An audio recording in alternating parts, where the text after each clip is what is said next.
Hey everybody, Samma here, and I'm going to try an unboxing video. This is actually my second time trying. The first time, the video messed up badly. So, we're going to try again with my favorite thing to unbox, which is my Indie Press Revolution box. So Indie Press Revolution, I reached out to them, oh gosh, I think it's almost 2 years now, when I first started the tabletop collection. And I wanted to fill it out, but I also had a very small budget, so I emailed them and talked to them, and I was like, do you have a coupon for this one time, even though I know it's the holidays, and I'm sorry. And they were like, yeah, sure, let's work with you. So they've worked with us, and all of the books that came from them get a book plate, and they help us afford a really cool collection. And I ordered this a little bit ago, and I have a terrible memory, so I don't actually remember what I ordered. So I already opened this part, because I was going to undo them, and then I was like, no, I should do a video, but I really want to know what's inside. And I guess know what's inside. So, there's a lot of boxes in this box. I'm going to take out the smallest box first. It says book inside. I should have grabbed something to open tape with.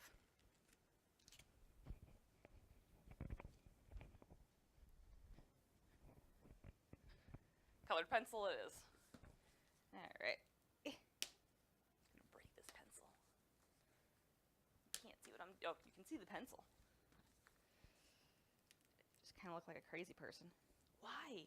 Why tape? Why though? It's folded over, so I can't actually get the tape underneath.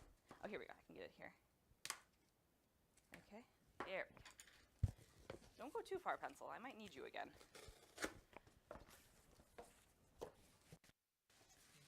Bubble wrap. Undying. Undying is a diceless tabletop role-playing game about vampirism. Gameplay revolves around brief periods of intense conflict in which old rivalries and new slights spark a dramatic inferno, and long stretches of intrigue in which intricate plots are set in motion by immortal conspirators. Each player takes on the role of a vampire who stalks human prey in the night. Blood is your all-consuming passion, the object of your deepest desires and your most primal needs. Your free will, your very self-determination is a thin facade. Can you retain your humanity in the face of such desires? So it is two-phase narrative system. Let's see. Playbooks. Okay, so this is powered by the apocalypse, so there are playbooks inside, which makes creating characters very easy. It looks like they are devil, nightmare, puppet master, sensualist, and wolf. And so this is all you need to play. It's a fairly small book, which is nice. And yeah. Seems pretty fun. So blood token system instead of dice. So that sounds interesting. It was separated from the others. Probably because of vampires. Alright, so now we've got 2 more boxes in here. They're very heavy.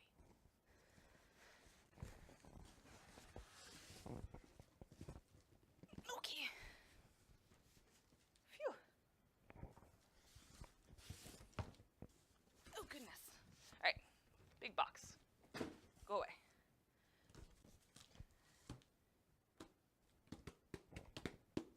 She can play drums. Be really nice. All right, baby. Open. Please open. I unboxed to get more boxes. This is a quadruple unboxing video.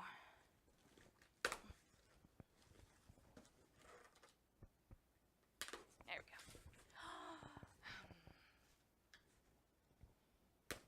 Great pencil all over this. For the love of Pete, thank you. Alright. Paper. More paper. Oh my god, paper, stop. Oh goodness. Look at that bit of goodies. Alright, so first up we have Ghost Court by Jason Morningstar. I love Jason Morningstar stuff, and I'm still really upset that I didn't get to go to the New World Magic School run that he went to. The ridiculous party game about ghosts and the people who sue them. In a small claims court full of plaintiffs and defendants, testy judges, overworked clerks, and peacekeeping bailiffs, all of whom might be living or dead, you and your friends will see that spectral justice is done one absurd case at a time. So I'm pretty sure each of the cards is a different, like, court case and stuff. So this isn't going to circulate the way I thought it would be able to.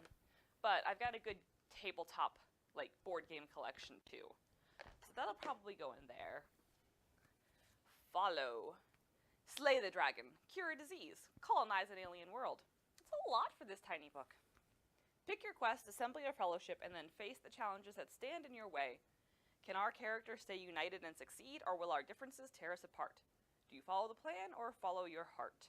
Oh, this is by the Ben Robbins who made Microscope and Kingdom. I think I have Microscope. I'm not sure I have Kingdom. But, tiny thing. Not a whole lot that you really need, which is always nice. I just saw, yeah, so your character sheets are little foldy things and stuff. So what I like about these is that they can be very grand scale or very small scale, and very easy to customize to what you want. They're very open-ended rules. This is also a complete game. It's a teeny tiny little game. I don't know how I'm going to circulate this one yet either, but I'm excited about it. Come here. Come off. Also by Jason Morningstar. It is a solo game. So it's a solo role-playing game, which is interesting. A solo role-playing poem, I should say, is what that says. So it is these cards. There's First Ride, Last Ride. First Ride is a solo role-playing poem and a sort of prelude for Last Ride. You'll play Dan, a young man who lives on the edge, just getting his start in the world of illegal street racing. Is Dan ready to form true bonds of friendship? Is he willing to stand tall for his family in difficult times? Will the siren song of lust and oblivion lure him towards a solution? In the end, what are the immutable factors that will shape Dan's life? So it's 20 minutes, pencil and paper, and these cards. That's all you need. I thought they're going to be a little bit smaller so I could put them in like a CD book case, but we'll see. But I would definitely like to be able to circulate this. Sins of the Father, a role-playing game of spiritual death by Third Eye Games, and I do love Third Eye Games. They created the PIP system, which is used in, we've got Mermaid Adventures and Camp Myth, and those are both really good games. Today is the day you find out that your soul was sold long before you were born. Now it's time for you to continue the legacy your family has held for generations in service to the Dark Lord. This quirky RPG is filled with dark humor and devilish depravity. Depravity? Why don't I know how to pronounce that word? Oh well. As every character sets out to fulfill their debt and explore what makes a person good or bad. Dark Path, how to use 7 deadly sins, simple to use card-based resolution system that allows for flexibility and focuses on the story. So again, very simple, straightforward, and yeah, I'm also really excited about this. Like I said, I really love Third Eye Games. I think somewhere in here is Ampere 2. I still have to pick up Ampere 3, and then kickstart Ampere 4. Because I think that Kickstarter just started like last week or something. Another Powered by the Apocalypse game. Worldwide Wrestling, the role-playing game. Because, okay, come on. I had to. It's been sitting in my wish list for like a year. It is. You create iconic wrestlers, play out dramatic feuds, explore entertaining storylines, clash in epic in-ring action. So it is professional wrestling, the game. And that sounds pretty amazing. It got darker. It's too far to go turn the lights back on. I'm sorry about the sudden darkness. Darkness? It suddenly being darker? Meh. So yeah, so it supports small and large groups, irregular attendance, drop-in guest stars, and one-shot play, which is really nice. So if you have kind of an inconsistent group, or you want someone's like visiting and wants to play, pretty easy to allow for that. And again, powered by the Apocalypse, which means that easy character setup. 3 to 8 players, 1 to 10 sessions, 1 to 3 hours per session. Action and drama. I like when they have little, like, I don't think you can really see this, and I don't think I can go close enough, but when they have, like, a small set of here's information. Ooh, shelter in place. So I love this game. It's kind of a LARP, in that you play in a larger space, you move around, you carry your character sheet with you. There's no dice or anything, but you have a power level, and you can band together to add your power levels together. We play this at the library probably 2 times a year, and it always goes over really well. I had the PDF for the longest time. I still have the PDF. That's what I used to run the one at the library. But I wanted to be able to circulate this, especially in time for Halloween, if people want to go play a spooky game of zombie tag, basically. So it's zombies are loose, humans have to survive. The end. But it is really fun. Mythos World Horror Role-Playing. Diceless Hero Games. The universe is more terrifying than mankind can possibly imagine, but you've seen things, you know things, and you've begun to understand. Can you find a way to stop the evil always lurking in the shadows, waiting to enslave or destroy the human race? Can you survive with your sanity intact? Probably not in these games. Another Apocalypse World one, so easy character creation, and it is 1920s setting inspired by authors like H.P. Lovecraft, Clark Ashton Smith, Robert W. Chambers, and Robert E. Howard. So, very excited about that one as well. Aha, here it is, Ampere 2. If you want a really good superhero role-playing game, there's a couple out there. There's Masks. I am failing to remember right now if Masks is Fate-based or Apocalypse-based. So Masks is pretty good. It's very Justice League inspired. Amp, I love. They have a deep storyline. They have year 1, year 2, year 3, so you can follow the storyline. And there's different, like, I think powers in each one that you can choose from and that sort of thing. So Amp year 1 is pretty thick. And then these are supplementals. But they're all really cool. And I love them a lot. And I'm very excited to get the second year for the library. I have those ones at home. Pugmire. Alright, so one of my friends suggested this one, and I'm very excited. Be a good dog. Protect your home. Be loyal to those who are true. These are the words of the Code of Man. Dogs have inherited the world, building the kingdom of Pugmire untold centuries after the ages of man are over. These dogs have been uplifted to use tools and language, and they seek to rediscover the ruins of the old ones. Some have learned to use leftover technology of humanity, but they believe it to be magic handed down to them by their lost gods. So it is, family friendly, which is nice. So I put YA stickers on anything that's family friendly, which is probably a third of our collection. Variety of callings and breeds that give access to several fun, interesting tricks. Rival species to interact with. So yeah, so this sounds like fun. I hadn't heard anything about it.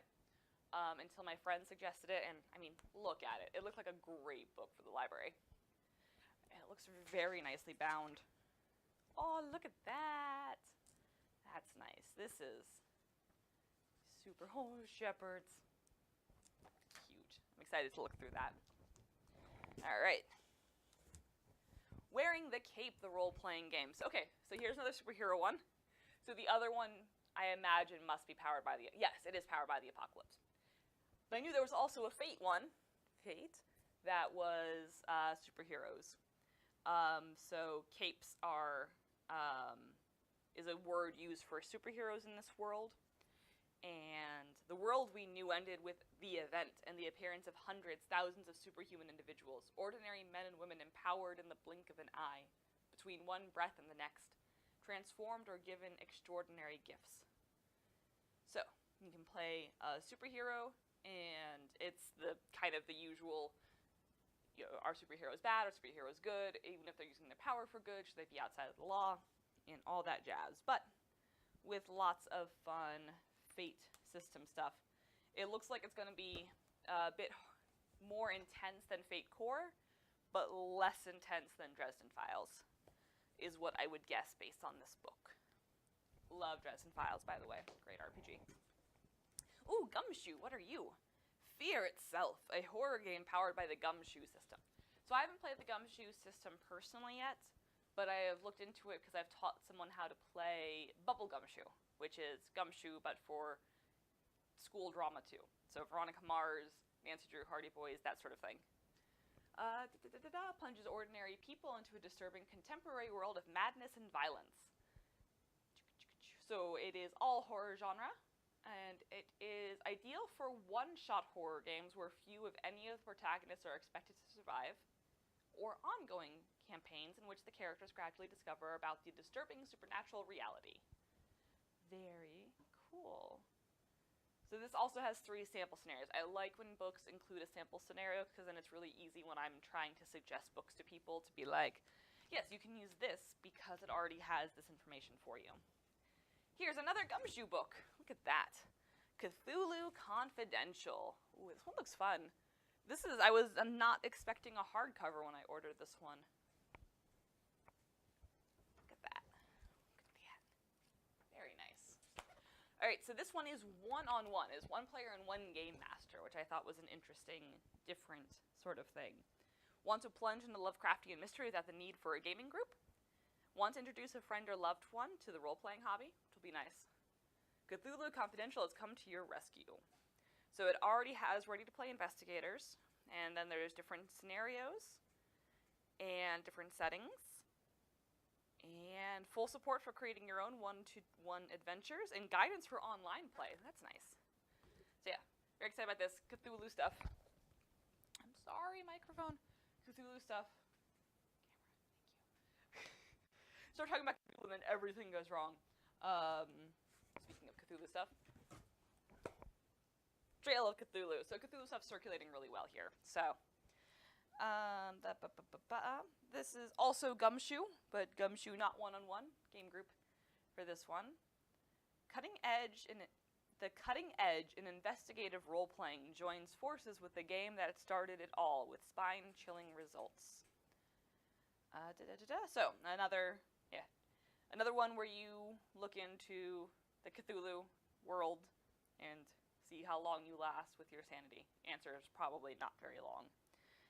So you choose your mode of play, a purist spiral into mind-blasting despair, or lurid two-gun pulp. So 2 different kind of themes and settings, it seems like. Very cool. And very pretty. I like the artwork. That's it for this box. God, I am rambling too much and I'm sorry. But I'm very excited. Crazy, crazy, crazy excited. Why won't you open? Thank you. Kind of? Maybe? Oh, God. Come on, bud. Da-da-da. I will say as I'm opening this, if you want to see a full shot of the collection, I will put a link in the description below that links to the vlog I did on our collection. So you can see the collection there and how I brought it about. It's a little bit long. This one's going to be a little bit long. I just talk a lot. That's why my channel's called Samma Says. If I had a T name, it would have been something talk. Alrighty then. Let's see. Call of Cthulhu. So this is book 2 of Call of Cthulhu. I have book 1. I think I also bought book 3. It should be somewhere in here. So it's rules light, which I like in RPGs that I'm going to circulate because it's easy to point to them and be like, you need a good starter game, here you go. I usually point them to these smaller ones that are self-contained. This one's not a small one that's self-contained, but it is rules light. But you need the first book. And I like to point them to Powered by the Apocalypse games as well because the character creation's already done for them, so that's really nice. So this is the Cat Herder's Guide. I can't actually pronounce what they put there. That translates to Cat Herder's Guide. So this will be like the GM's guide. Read if you dare and learn all about what you really shouldn't know about. Gods, cults, and rituals, monstrous foes, the Thumb War, psychic powers, the great idea, why humans make the best servants. Oswald's Razor, writing adventures, gaming with kids, that's nice. Rules of the Claw, the Book of Dogs, and the Book of Two Foots. So it's Cthulhu with cats. Who doesn't love the idea of fighting off Cthulhu with cats? Eden. I can't remember if someone introduced me to this one too. What kind of human will you be? Timid like a rabbit? Loyal like a wolf? Or maybe deadly like a serpent? Our favorite animals taught us everything we know. The nature of their lessons varies. The advice of the cooperative ants is very different from that of the thieving raccoons. Can we get along with our fellow humans with only the animals to guide us? The time has come to find out. In Eden, you'll collaborate to create a unique map of the garden, then roleplay as the first generation of humans living among its creatures. How will their lessons shape your future? Will you live together in peace and friendship as one human family? Or will you shun your humanity and become more and more like the beasts that surround you? 3 to 5 players, 2 to 3 hours, no prep, no GM. Favorite kinds of games for this collection. Also, God, isn't that pretty? I love it. You probably saw while I was reading the back, but oh well. So, I mean, inside's nothing too fancy. Pretty straightforward. Very pretty little illustrations, though, that are lightly colored. Oh, I like that. So it looks like it is a pretty good get-together and just tell a story type of role-playing game. And I love those. They can sometimes be a little bit hard to sell people on because they want to have a game. So I'd probably put that as an intermediate just because of that. But it looks nice. Another Third Eye Games. This one powered by Fate. Part-time gods of Fate. So Third Eye Games had created part-time gods, I think, a while ago, and then redid it for the Fate system. So it is very much you are a demigod. You have immortal blood in you. You have the blood of a deity in you, and you have divine power from that. And will you give in to the power and leave your mortal life behind, or will you lead a double life as a god and protect those closest to you? Choose wisely. You only have one soul. So good for people who like Percy Jackson but want to move beyond like camp myth or something, but aren't quite ready for like Scion, because Scion's a little cray-cray. Oh, so I have our Last Best Hope. I've actually had a couple of people play it and come back and say that they really liked it. So I got the expansion book for it. So you need our Last Best Hope in order to get this, because this doesn't go over the rules. It just goes for new play sets, and gives you other missions and fantasy adventure and superhero missions. So you can kind of, our Last Best Hope is very sci-fi heavy, so I guess they did it so you could do other things with it. So very fun. Our Last Best Hope is pretty easy. I forget if it's a dice system or a card system or just a storytelling system off the top of my head, but this cover is so pretty. So this is the expansion for that. I am super excited about this. Flat Pack Fix the Future. I saw this a while ago, and none of the places where I usually order from carried it at the time. Apocalypses are total bummers, but not this one. Have you ever heard anyone say that the future's not so bright and thought, but I have light bulbs? If so, Flat Pack is the game for you. Until someone tells us otherwise, we're saying that Flat Pack Fix the Future is the first game in the Smash hyper-optimistic, post-apocalyptic genre of gaming. I love that. I love that idea so much. Flatpak is a game about building a new society using pre-apocalypse technology that you don't always trust or understand, and solving terrible problems creatively. Think IKEA meets Civilization meets ActRaiser meets Earthbound in pen and paper game form. Cooperative and tongue-in-cheek gameplay focuses on puzzles, brain teasers, and play achievements. You need this book, free online, flat pack catalog, and some dice. Those two. A 4-sided die, a 6-sided one, and an 8-sided one will do just fine. I've got plenty of that. And pencils. And scissors are nice. And maybe tape. Warning, there will be crafts. Some reading required. So I'm super excited about this. Yeah, so this is a Kickstarter. I had no idea about it, and then I found out about it, and then couldn't get it anywhere. So I'm glad it's here. It looks very cute. It looks like a lot of fun to introduce people to, and I desperately want to play it. Durance by Jason Morningstar. Prison Planet. On a remote planet far from civilization, the worst criminal scum from a dozen star systems have been dumped, charged with building new lives under the watchful eye of authority. Within a brutal hierarchy of savagery and servility, convicts and guards alike must make hard choices. Every colonist has their own code of conduct and aspirations that come at the expense of others. The dangerous new world is too small for everyone to succeed. So this is, looks like fun. I don't actually know the rule system for this yet, and they didn't really say what the rule system would be on the back. There's definitely some dice involved. I imagine it might run a bit like Fiasco. It is put out by Bully Pulpit Games. But yeah, this looks like a lot of fun. It looks like a good gritty sci-fi, which I don't have a lot of. Preppy Punk. Oh, I'm gonna have a hard time circulating you with no title on your spine. But we'll figure it out. A role-playing game about privilege and rebellion. There's nothing on the back. Signatures. I can't even biz. It was me, Brad. And this is like, these are actually signed in. I wonder if those are some of the authors? Alright, so do you have a... Preppy Punk is about seeing how fast a jaguar can go before it breaks down. It's about embracing your destiny and pushing back against it. It's about a well-worn blue blazer stolen from the back of Daddy's closet. Preppy Punk is about saying, "Yes, sir, may I please have another," and telling everyone to go to hell. Living life on the edge, dressed in pink and green. So it is prep school.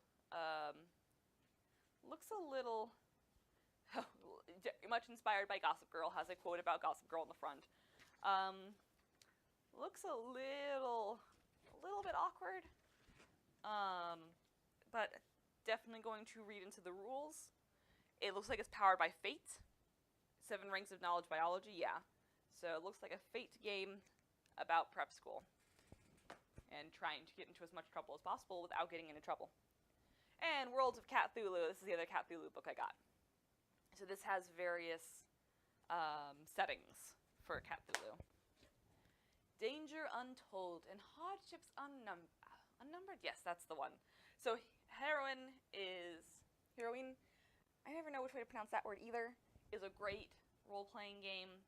Very straightforward, very focused on guiding a young woman or a young person through some trials and stuff. Very Labyrinth, hence this is also very Labyrinth. I think this one it's a live-action role-playing game. Oh, that's what this is. The other one's a paper and pen tabletop, and this one is a LARP. For 3 to 8 players, aged 12 and up. You don't need any experience with role-playing games to play. That's why I got this. So this looks like really fun.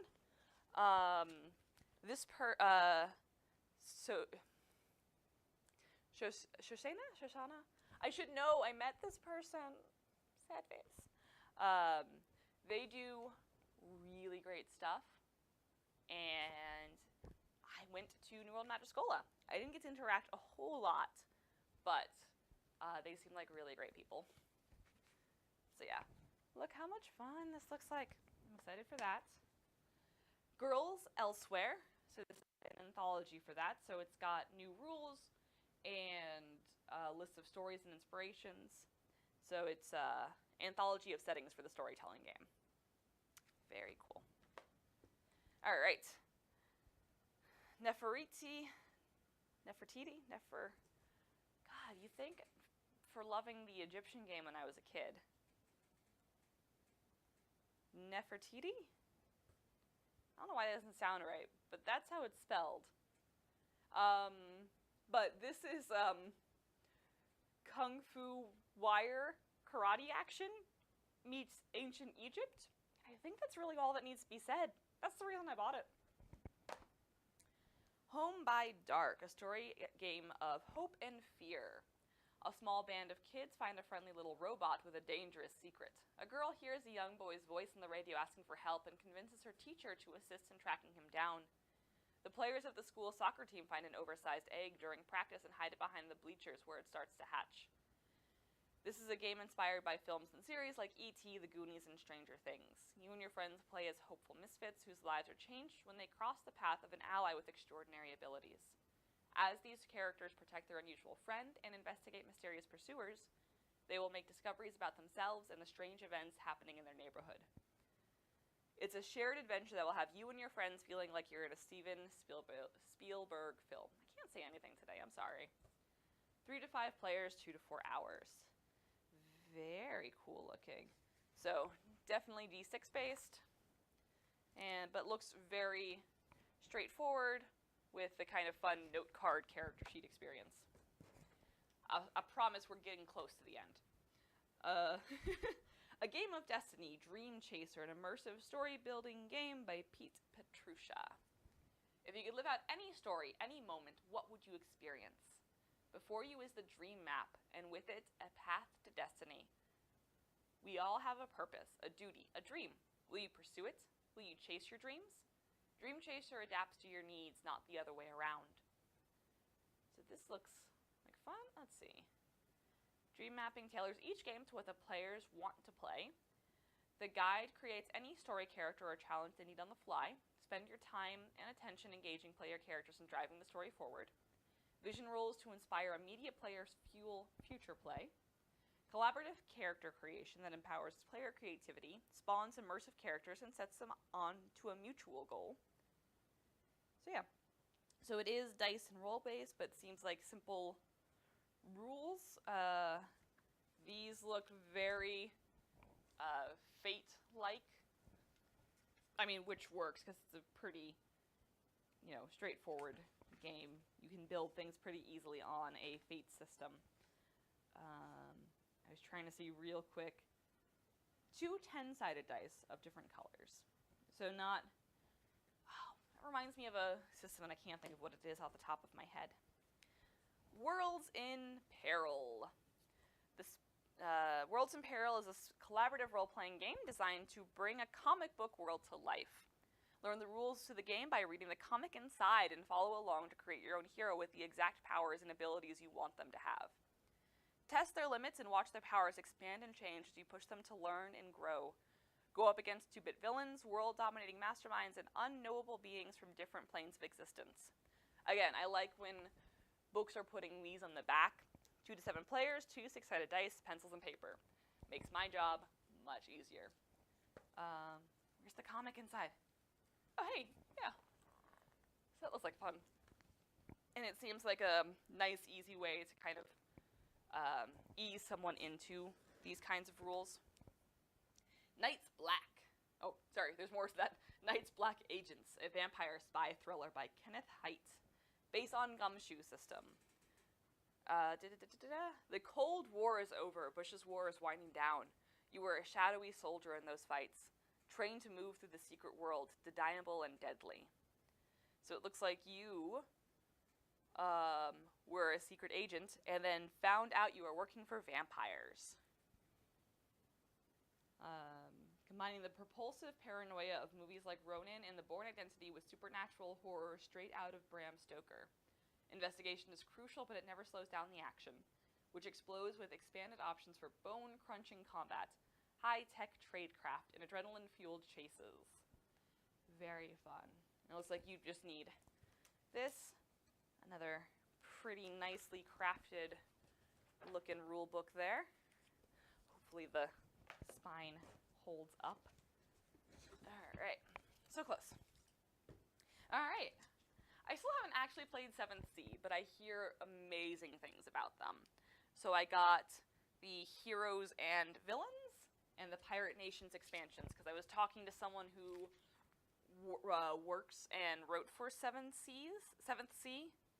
Actually, yeah, it was this person, John Wick, from John Wick Presents. We met him at DragonCon. It was pretty cool. My friend is trying to get into designing tabletop games. So she was asking him for advice, and I asked him which of these I should get, and these are the ones he said. So, very excited. I think 7th Sea is a pretty straightforward but like really expansive role-playing system. So at some point, I do need to give it a try. Gosh, look at this pile. Alright, here it is. Last one. #Feminism. Looking at the world through a feminist lens reveals absurd, tragic, and fascinating situations. Written by feminists from 11 different countries, #Feminism offers bite-sized takes on contemporary feminist issues. Each of the 34 nanogames in this collection requires between 3 and 5 participants, simple, if any, props, and up to an hour of playtime. The games range from silly to serious, including scenarios about selfies and rom-coms, as well as reproductive rights and domestic violence. And of course, enjoyment has no ideological boundaries. There are games here for participants new to feminism, as well as those experienced in making gender arguments on the internet. So this is actually pretty nicely laid out. Gives you how many players, how long it'll take, the intensity of it, with little drops which I think is a nod to the idea of bleed from role-playing games, which is nice. Supplies and keywords: objectification, identity, and licking. So yeah. Oh, and it's also laid out into different genres: romance, women in the media, body, the digital age, on the move, playing with others, at work, difficult decisions, and violent encounters. So it tells you how to play, player safety. Yeah, it's teardrops. Indicate anticipated emotional intensity. From 1 teardrop less intense to 5 more intense. This is just an estimate, though. Different groups will find different games more or less affecting. So what I liked about this was that it looked, again, very straightforward, very easy. There are 34 scenarios in this little thing. But also, I like being able to explain to people that you can tackle issues, whether that's, social issues or history or that sort of thing, in these tabletop role-playing games. And I've always found that I have a much easier time learning if I'm participating. So the idea that there are now historical RPGs that give you a really great background in what's going on is amazing to me. So, very excited about all of these. Thank you again to Indie Press Revolution for always having fantastic customer service and reaching out and helping me out when I first started this collection. It means a lot. I have started reaching out to Paizo because, I love me some Pathfinder. So, I'm working with them now for a couple of things, and I'm very excited to see them expand into libraries. They have a web page up for libraries that they're going to be expanding soon. So I'm very excited about that. Lots of fun things on the horizon. So, but this order was done with end of the year money, end of the fiscal year money. So I kind of went overboard. I can't remember if this was $300 or $400 worth, somewhere in there. But that's part of the reason I wanted to do this collection, was that it can be very cost prohibitive to get into this hobby, and I think that more people should have a chance to experience it. So hopefully these circulate well, and we get another box in soon, because this was a lot of fun. So I think that's it for now. Have a good morning, good afternoon, whenever it is, wherever you are, and we'll see you around.